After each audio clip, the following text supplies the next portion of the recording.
Hey, what's going on, everyone? This is Kiodiekin. Welcome back to the channel. So today's video, we're kind of winding down, and I've had a few days to kind of pull my eyes away from RETROPIE and PlayStation 2 emulation. But in today's video, I'm going to walk you guys through some of the basics to get you up and running. If you are using Maximum Carnage based upon Supreme Ultra, all those games are kind of already preset to run based on that image. But as we all know, there are many of you who have the base or maybe eventually want to add your own games. And honestly, right now, as far as the single board computers are concerned using the Aether emulator, there's not a lot of tutorials out there. And if you are watching some of the other tutorials that have been around for maybe a year or two, those are predicated to more or less some of the cell phone based, like your Samsung Galaxy, some of your other cell phones and tablets. However, most of those settings are only unique for that device. So if you have a Raspberry Pi 5 or Orange Pi 5 or another single board computer using this particular emulator, then this video is definitely made for you. So we're going to get into some of the basics, not everything, because if I covered everything, it'd probably take about 3 or 4 hours. So today we're going to cover some of the basics of the Aether emulator, which will help you kind of get up and started and understanding how some of the emulation works as far as what settings need to be activated in order to get some of the best optimization. So let's go ahead and get into it.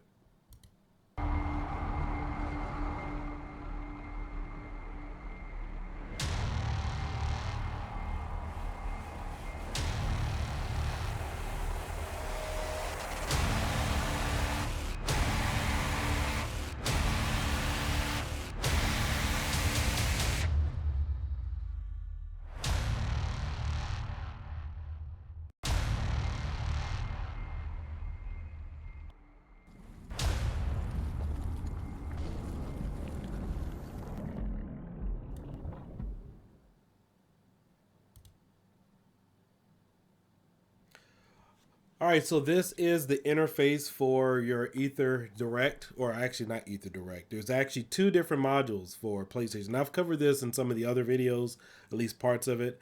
So with the Ether emulator, you have two different modules. You have Ether Direct, and then of course you have Ether. Right now we're logged into Ether. If you're brand new, you're looking to kind of go through your configs, you want to add your own games, you want to make sure that when you launch one of the games or you launch Ether Direct, you want to make sure that you launch it using just standard Ether until you have all the games on here that you want, that you have everything perfectly configured, that you're familiar with nothing's going to possibly slow down or whatever the case might be. Then you could launch it on a consistent basis using Ether Direct, which will allow you to log in using the big format, which allows you to control the whole interface using your control. Now, right now, where the interface allows me to just kind of navigate using the mouse, you can't navigate using the controller this way because it just doesn't respond. It's not made for that unless I switch over to the grid format. So I'm going to give you guys an idea about what I'm talking about here so you guys aren't confused. So right now, I am going to start big picture mode. And this allows me to navigate using my controller. So we don't want to do that right now. As you can see, the layout is a little different. And I know some of you who downloaded the base many months ago, I see you guys exiting out, starting a game, exit out. You don't have to do any of that. So once you go here, you can hit the B button, go back down to the game list, go back in here, and then of course you can go back in there and look at your game list, look at all the artwork, hit the B button and exit out. If you want to exit the emulator, you can hit the exit emulator, but every time you end a game, you don't have to exit the entire emulator to go back in. So let's go back up here to view, and I'm going to change this over to game grid. And then of course this gives me this particular interface. All right, so up here on the top, we have our system, which allows you to start filing. You don't need any one of these. I'm just showing you guys this. We have our settings, which allows you to see all of your settings here. We'll get into that in just a minute. Over here, we have our regular settings. We have our interface, which of course brings you back here. There are some different color options here if you want to do Fusion Light. It looks really ugly. I like the Fusion Dark, which is this one here. You have your game list, which allows you to see all the games in your list. In fact, I don't know why this thing just got so much bigger, so let's go ahead and minimize that. There we go. All right, so we have our BIOS. You can see which BIOSes are loaded. Brings you to this screen.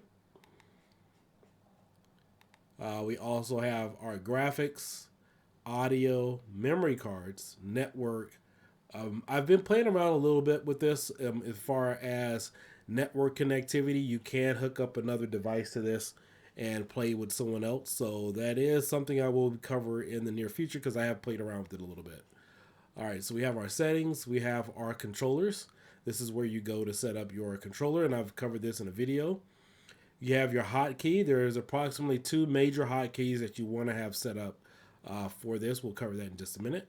And then we also have our achievements here. So I do have this enabled if you are using Maximum Carnage or Symbiote Orange for the Orange Pie. So it's just something cool. If you guys are familiar with PlayStation, they have some achievement lists here, and that allows you to unlock some of your achievements.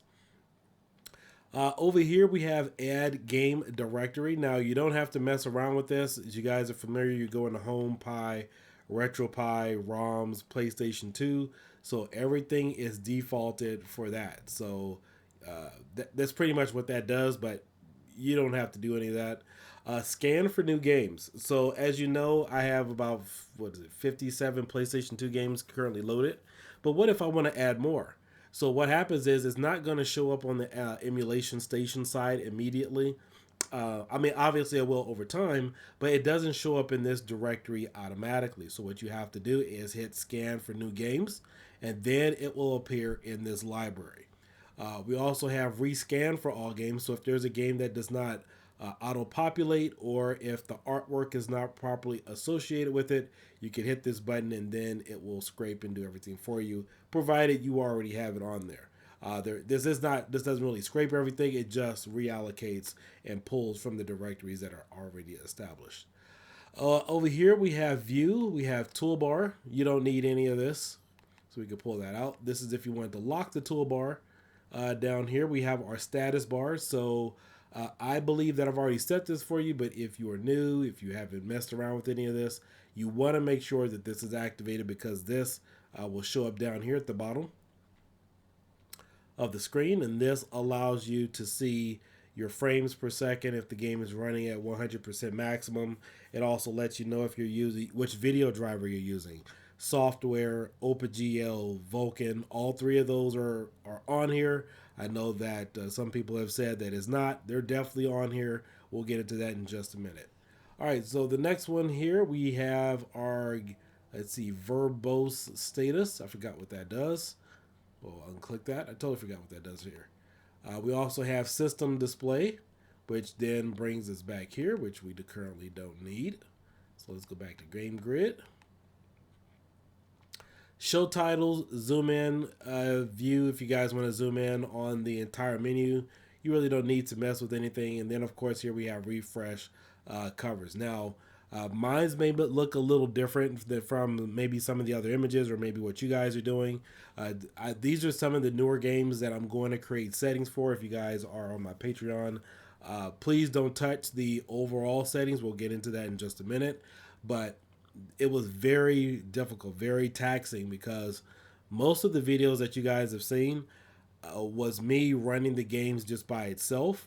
But the difficult part and the most challenging part about this was making a ROM set, because unlike some emulators, this one's very unique because you could create a overall setting for the emulator, and then each game you could then go in and create a subsetting for each individual game.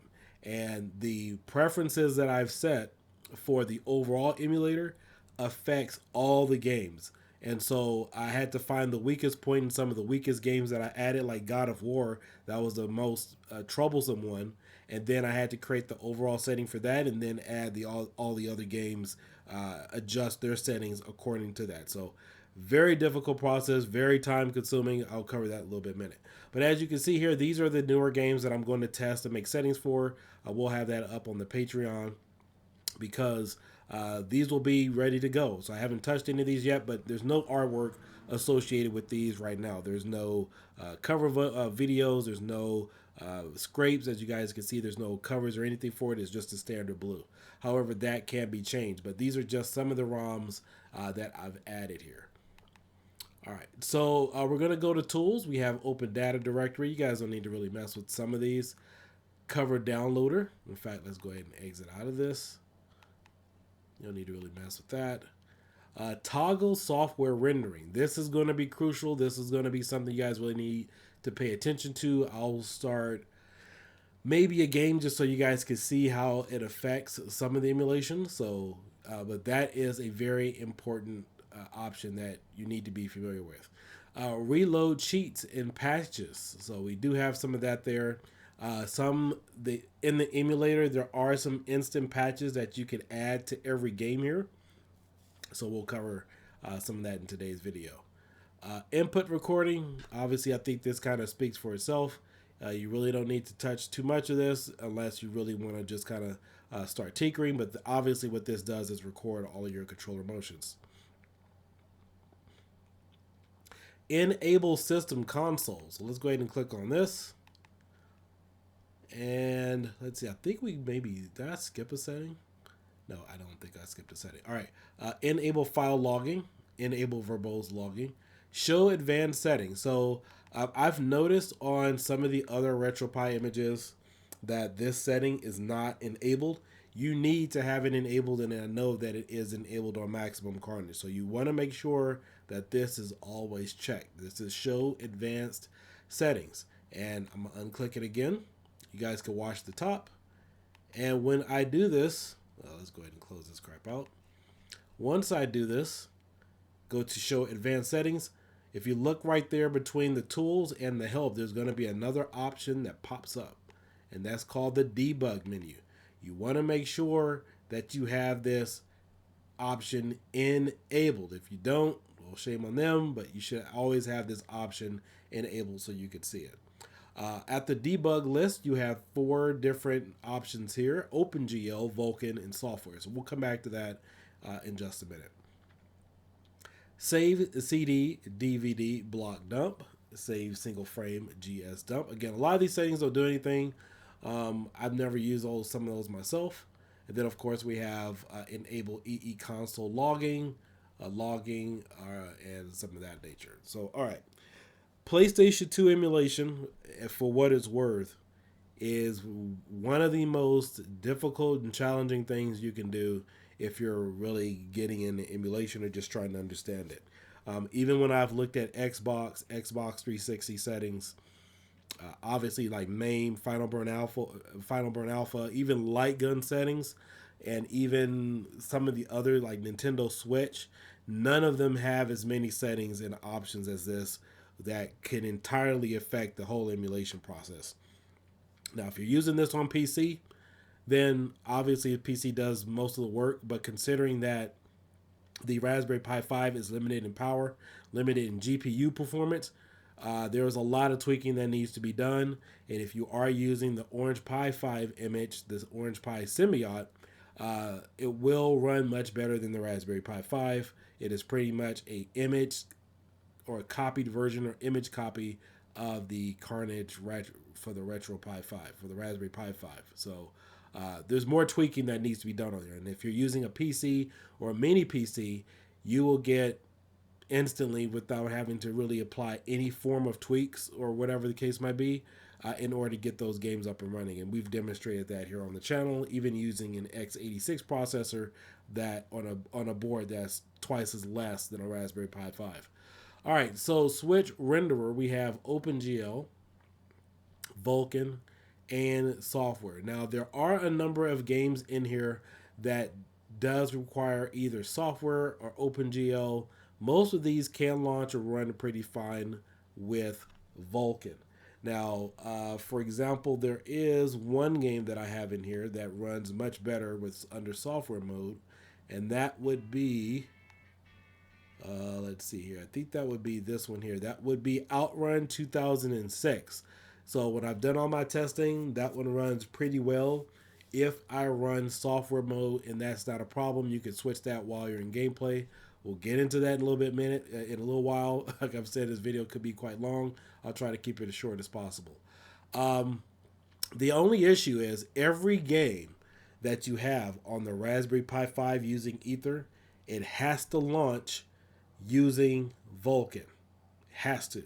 If you don't, you will get a fail error.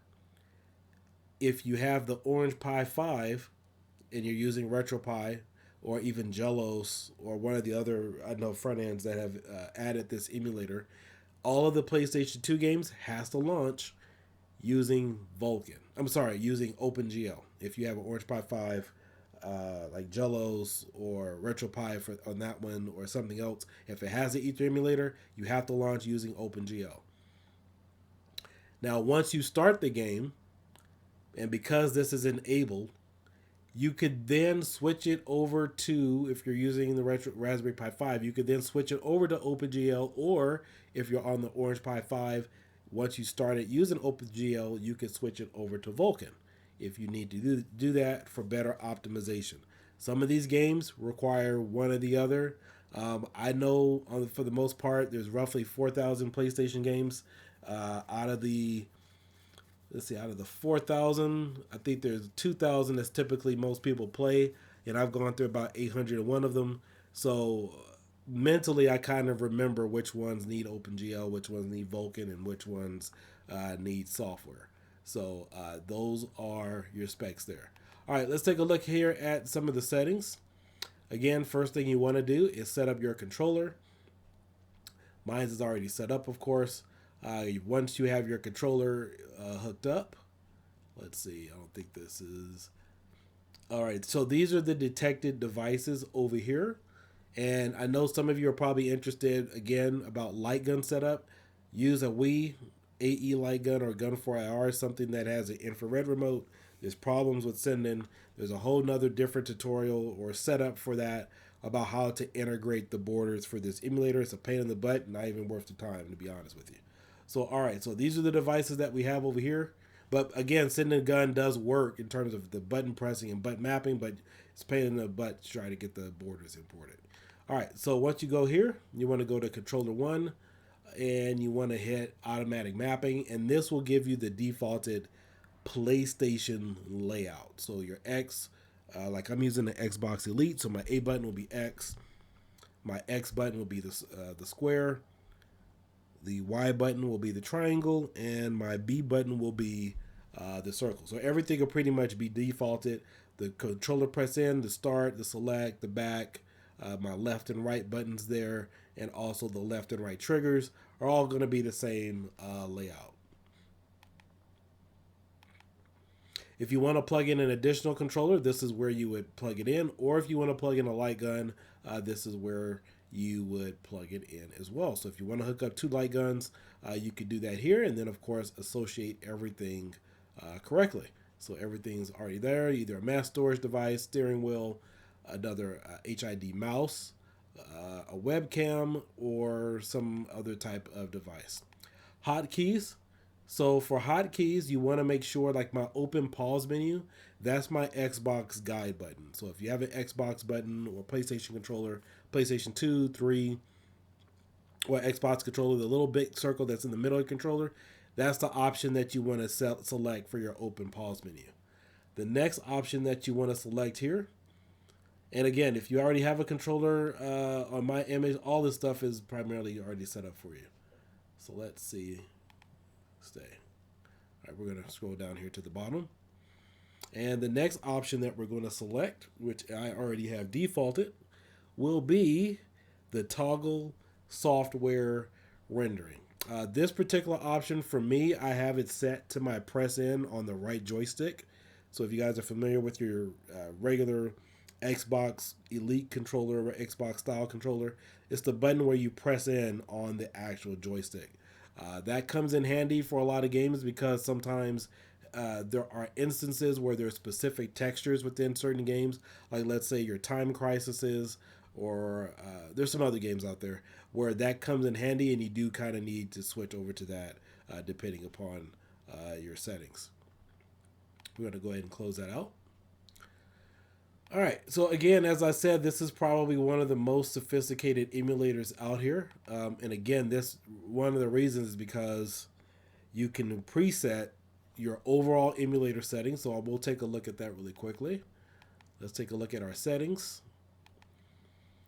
These are your emulation and your graphic settings. So these are the ones that you would set for your overall emulator.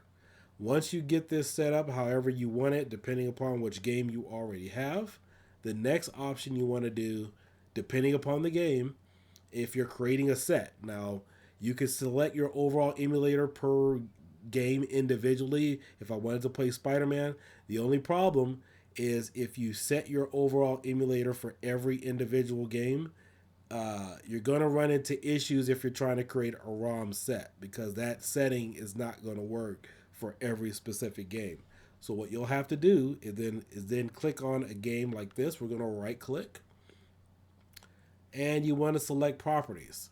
And so within this game, then now it allows you to select the specific emulation and the specific graphics for every individual game.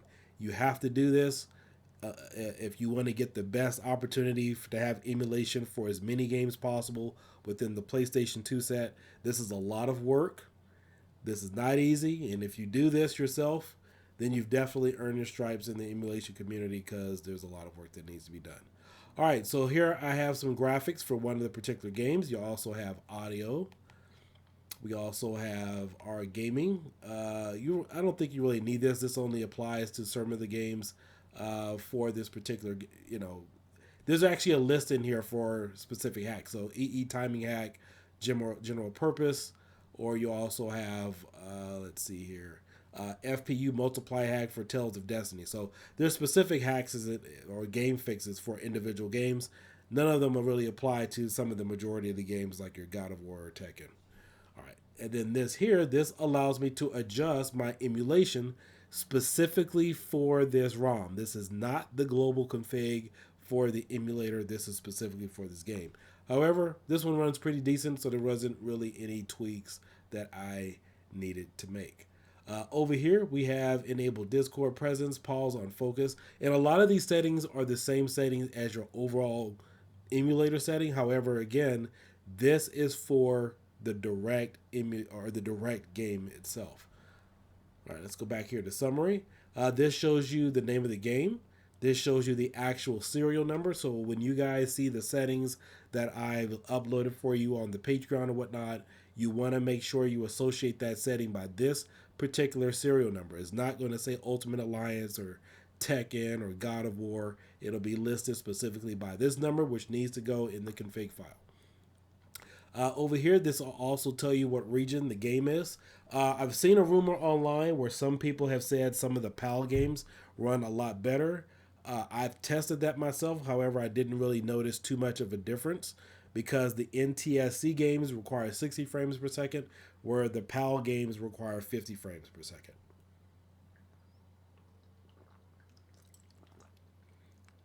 But again, I haven't ran into that personally, but that could be another variable in which you could get some better emulation out of the setup. All right, so this is the path of the directories. I mean, obviously this is, goes without saying. HomePie, RetroPie, ROMs, PS2, Ultimate Alliance 2.iso.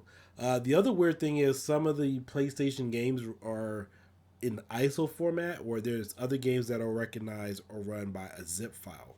So I don't know the exact reason for that, but I think Time Crisis is in a .zip file, and that's really great because that allowed me to add the game without taking up additional file space, because it's a smaller file size. The emulator read it, but it became a problem with all these ISO files because now these games are like 2 to 4 gigabytes, and that eats up much more space.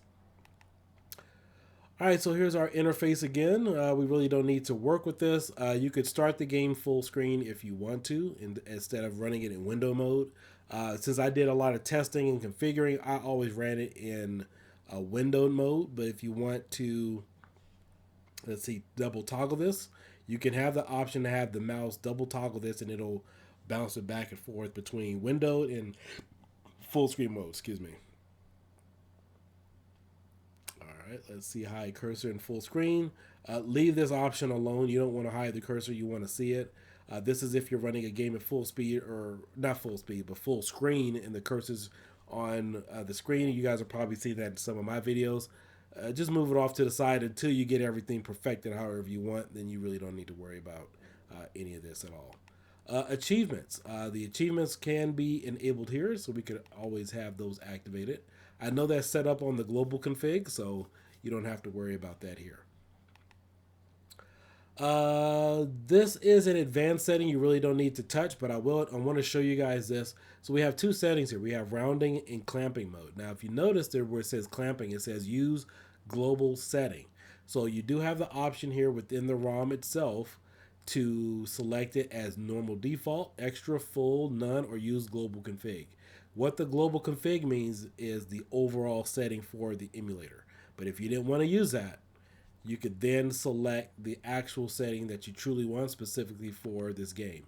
It's down here too. Again, you don't have to mess around with these particular settings, but you have it here where it says use global setting chop 0. So again, this is something you can individualize per game. This is not something RetroArch typically has, and I've been using RetroPie and RetroArch now for several years now. I've never really seen a setting like this where things are applied to game. Usually when you go in those emulators, it's if you're setting a game or the emulator or RetroArch at 100%, or if you're or whatever the case might be, that's for every game that's in that core set or every game within that ROM. This is personalization for every individual game. All right, let's see. Here we have, this is what I was referring to. So the PAL frame rate in some of these, I set mine to 59. Usually it's about 50. So I have seen some improvements where I've tinkered around with this. And you guys could tinker around with it if you want to, but I've used different PAL ROMs and NTSC, and you can kind of experiment with that if you want to. Let's see, input shared, interface. All right, so now let's click on the global config again.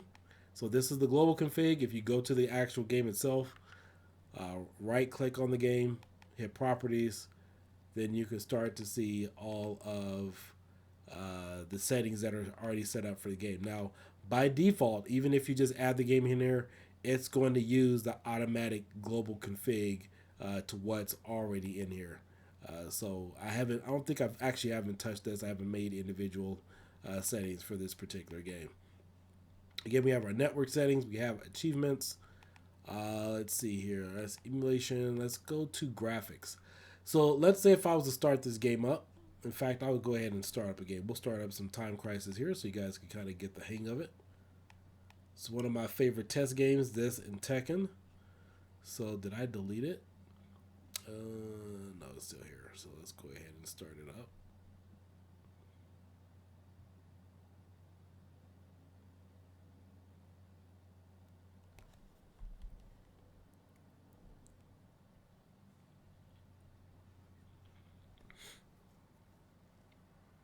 All right, I'm going to pause it here.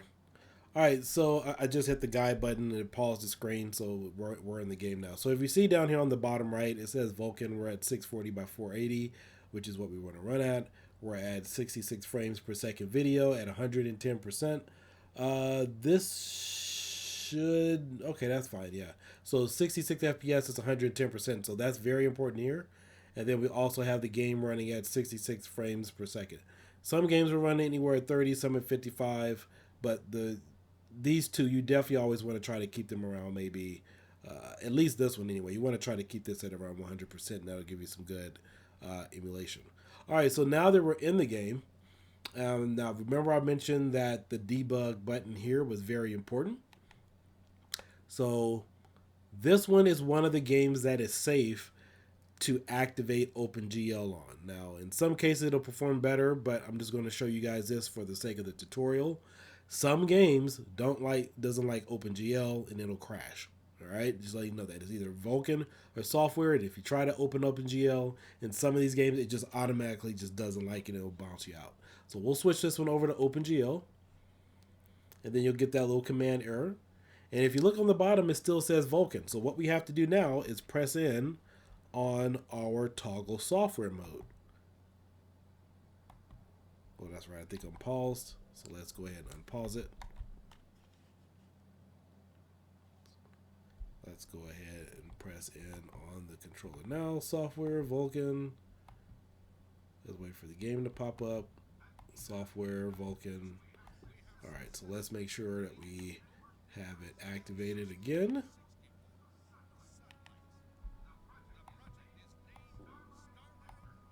Let's see, I think software here. There's actually two different ways to change it. See, there it is. Oh, crap. Let me change it again. So I have to be on software for this one. Then switch it to OpenGL, and then automatically it'll change down there in the bottom. So there's two tricky ways to do this. Number one is the debug function. Sometimes it'll work if you do the debug function, or you have to go in here. We're going to hit the pause button on, or the guide button on the Xbox Elite controller. There's one way of doing it. So we can go into the overall system emulator. We can go into settings, right, move over to the right. And as you can see, the renderer here is still at Vulkan. However, if you notice, the game still says OpenGL. And this is where it can get confusing. The only thing that ever matters is what's down there at the bottom right of the screen where it says OpenGL. There's a trick in this system. I'm not going to discuss it here in this video. But as of right now, the video renderer in the system says OpenGL, or it says video renderer is Vulkan. But at the bottom right now, the game is running in OpenGL. So sometimes you can toggle this around. And let's see, we can put this in OpenGL. And it'll stay in OpenGL as it is right now. Or, let's see here, if I do software renderer, you can switch it to software, but let's see if I switch it back to, all right, so obviously OpenGL kind of went away, but right now we're in software mode. Let's see if I go back to switch hardware renderer.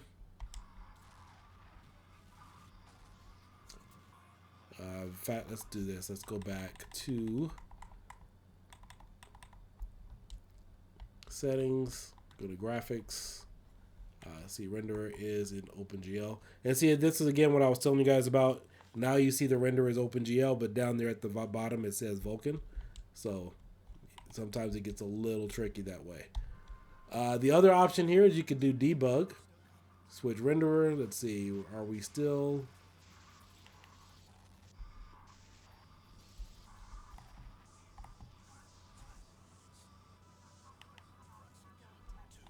And then the other option here is you could go down to switch renderer,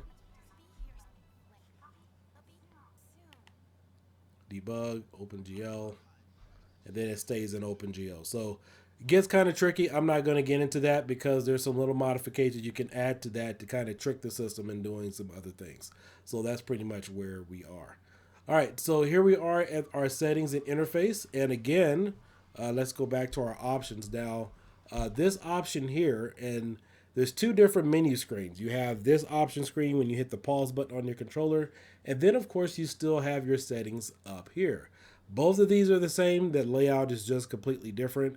I sometimes, depending upon what it is I want to do, I go back and forth between each one depending upon which one I think is easier for me. So this is...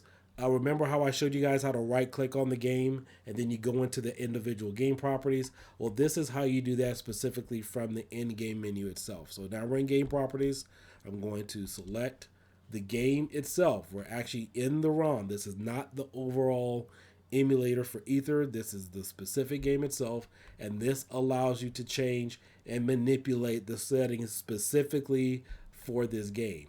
If you guys are trying to build a ROM set specifically for each individual game and you're trying to add 80 to 100 games or whatever, that is the setting that you want to use. You do not want to use the overall global setting because it's going to throw off the emulation for some of the other games. Because remember, you have an overall emulator and then you want to set up your settings and your emulation settings for each individual game. So as you can see right now, even though I changed that global config emulator to OpenGL, the game itself right now still sees Vulkan. However, we're still running in OpenGL. So I know, again, it gets a little confusing, but that's pretty much where some of these settings are. This is the individual setting specifically for this game right now.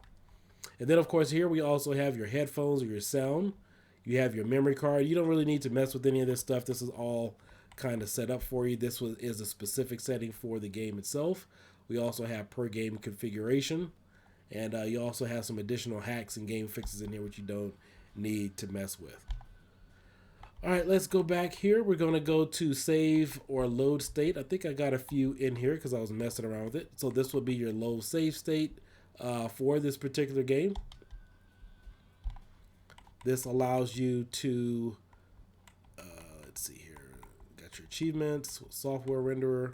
This allows you to change the game itself so you don't have to go back to the main menu screen or hit exit. So like if I wanted to exit this in Emulator entirely, you would go to settings and then hit exit. You don't need to do that to switch a ROM.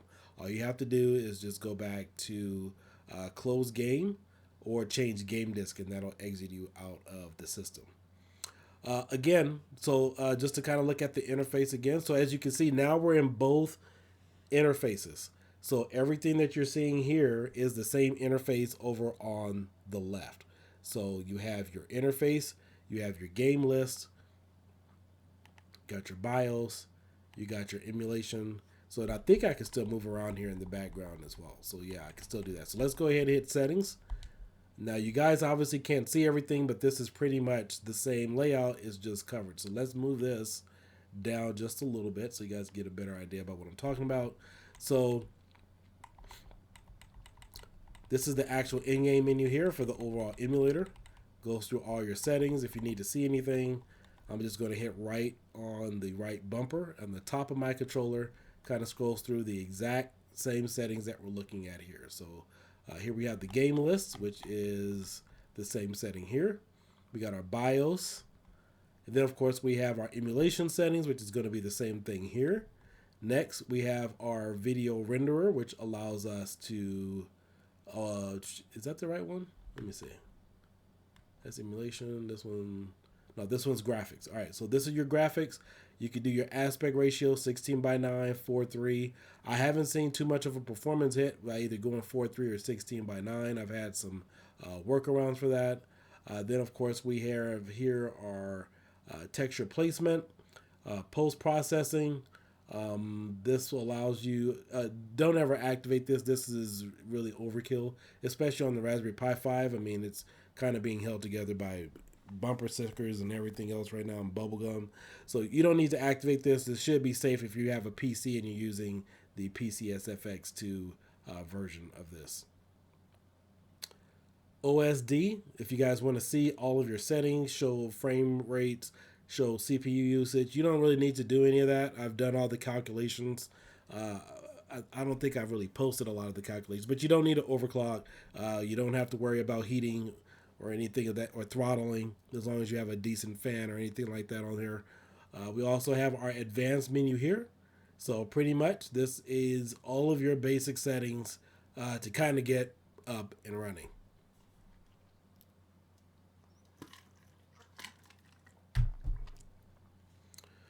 All right, so we have audio. We have our memory cards. In some cases, the sound interpolation may help with the emulation. I really haven't noticed it too much.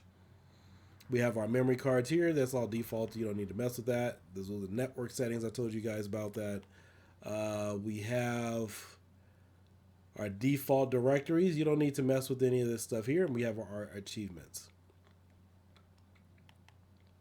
We're advanced. And then, of course, we have our debug menu here again. So, but all in all, these are just the settings of the Aether emulator. Everything is going to be, differently. There are a lot of PlayStation 2 games that will run automatically. And I can tell you 99.9% of the videos that I've seen,